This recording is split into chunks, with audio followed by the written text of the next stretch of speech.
Wow, Brooke. Okay, this person's gonna take it out of me. Okay. Hey, Daff, how are you?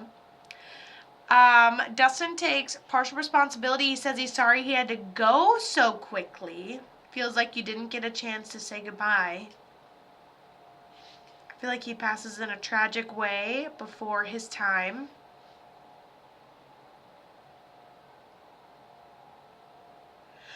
It's almost like he forgets how to breathe in.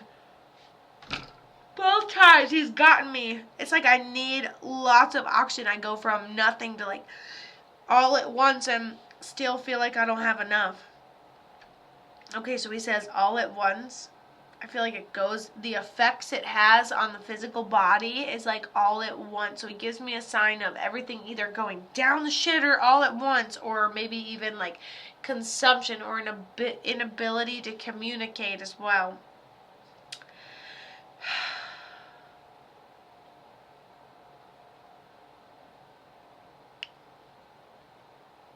He goes, one thing led to another, but I sure was stuck. Does this make sense?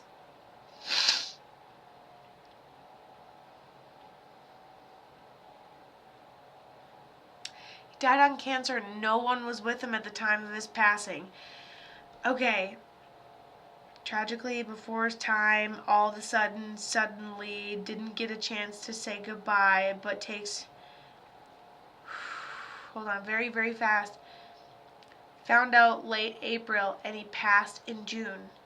Okay, hold on.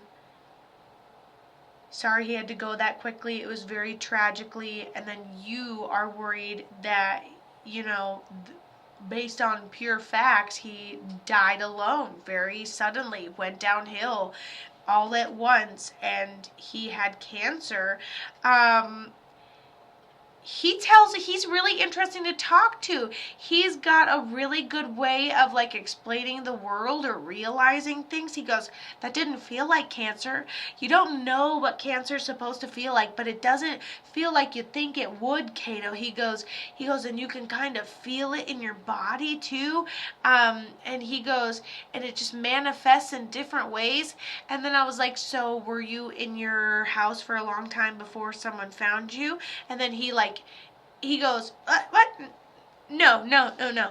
And then he keeps going. He's a good storyteller. He wants someone to chat with, and the more he talks, he just got these like rounded cheeks right on the side, and the more he talks, he's just really into everything he's saying all the time.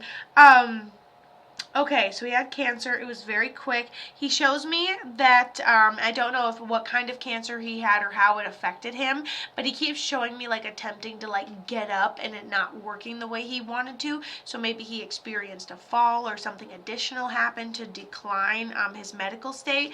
But he said he passed before his time. He's sorry he had to go so quickly. So who was this to you, and did you end up finding him? And when I ask him who he was to you, he kind of compares me to somebody your own age. And so maybe this was a friend, a brother, somebody that you were close to for a while at some point in your life that is similar.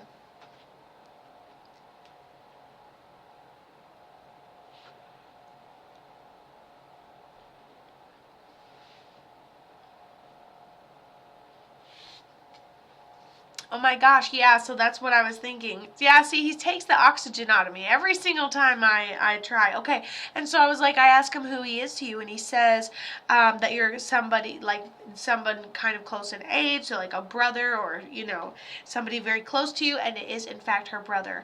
So, my uncle passed a few months after. Is he over there? You've got a couple people over there. First of all, your brother's fine. You visit, excuse me, I forget which realm I'm talking to, but he visits you in dreams. So just the more you acknowledge him, the more you'll see him. And he goes, and sometimes it's not gonna make sense, and I got a spinny hat on, and I'm drinking an orange slushy. Who's even heard of an orange slushy, And so yeah, they don't even make orange slushies. The hell, why?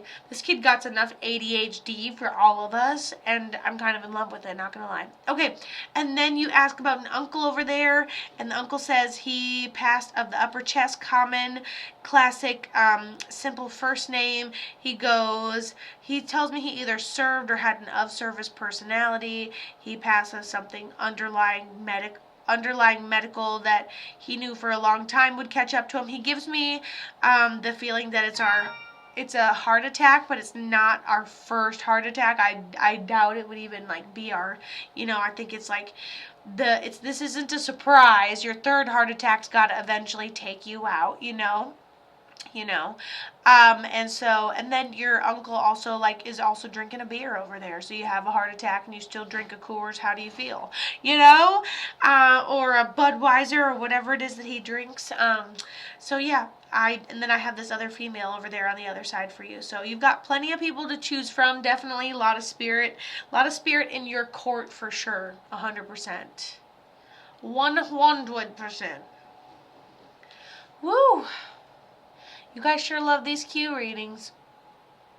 You guys sure darn love these Q readings. Get yourself a set of tarot cards. You can do a lot of self-guidance. It's like picking a word of the day and then seeing how it fits into your life. You can do the same thing with drawing tarot cards for yourself. Okay, so for your uncle, it was an overdose, but you felt guilty because I felt like I spoke it upon him because he was clean for a while. That is not true. First of all, there's a difference between being clean and sober. He was never clean. Okay, clean is when you clean the fucking house and it stays that way, okay? And sober is where you bob up and down the surface of being, okay, I'm out of it. I'm in it. Okay, I'm out of it. Okay, I'm in it. So just the fact that you just told me he was totally clean and then you talked it into fruition is not true, because he wasn't clean, he was sober, and there's a difference, and you can't just talk someone into doing drugs. I mean, I'm sure, especially if it's pills, you'd be the first excuse, but it just simply isn't you, and you can't hold on to that, so that would be a no-no. So he's at peace, and listen, I'm like, bro, you got 3 underlying medical conditions, you've had 3 heart attacks, okay, and you're still drinking a beer. Okay, because he was in jail. I just want to know they're at peace and happy. Yes, and just to let you know, even if he would have had 3 heart attacks, he would have done the thing that would have ended up blah, blah, blah, blah. It's just like that rebel without a cause vibe, and I love your uncle for it. He's okay. He's at peace. Everybody is good to go, easily able to be communicated with, and everybody is has crossed over peacefully. So totally good. Well, I just said he's going to get out and overdose if he goes around those people. Yep. And he got out and overdosed, and that's why you felt guilty. I think it was more of a prediction than you manifesting it. I think that you just saw the writing on the wall, and I mean, if you were an addiction counselor, you'd be saying it from experience. Just because you said something that actually happened doesn't mean you could prevent it. So, yep, you can't take any responsibility for, knowing the future. If I knew a hurricane was going to happen, I don't think I could sound enough bells to make the hurricane go away,